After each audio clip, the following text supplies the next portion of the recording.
इस कहानी को सुनकर सभी को ऐसा ही लग रहा है ना कि क्या मूर्ख वैज्ञानिक था।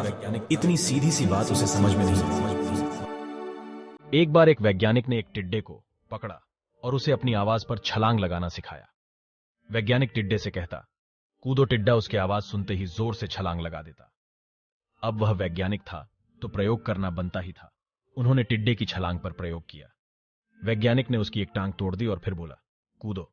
अब टिड्डे की छलांग की दूरी कम हो गई। वैज्ञानिक ने उसकी दूसरी टांग तोड़ दी और फिर बोला, कूदो। टिड्डे की छलांग और कम हो गई। अब तोड़ ही गई उसकी तीसरी टांग, फिर छलांग की दूरी और कम हो गई।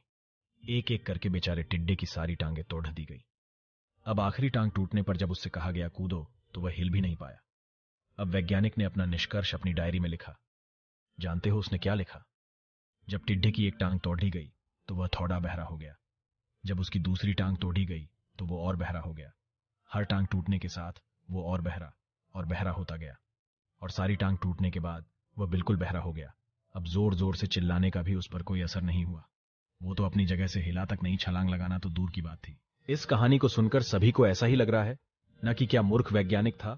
इतनी सीधी सी बात उसे समझ में नहीं आई। या कुछ लोग ये भी सोच रहे होंगे कि ये तो किसी बच्चे को भी पता है कि टिड्डे की छलांग उसके टांग टूटने की वजह से कम होती जा रही थी, न कि वह बहरा हो गया था।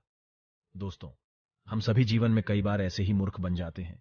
कई बार जीवन में दो घटनाएं एक साथ ऐसे घटती है कि उनका एक दूसरे से कोई संबंध होता ही नहीं, फिर भी ऐसा लगता है कि गहरा संबंध है। कभी कभी दिखता कुछ और है लेकिन समझ कुछ और आता है और वास्तव में होता कुछ और है। इसीलिए अगर पछताना नहीं है तो जीवन में जल्दबाजी में कोई निर्णय ना ले। हमेशा समझबूझ का इस्तेमाल करें, सावधानी बरते, नतीजे सोच विचार कर ही निकाले। दोस्तों, आपको ये कहानी और सिक कैसी लगी? अच्छी लगी हो तो लाइक, सब्सक्राइब, शेयर करें।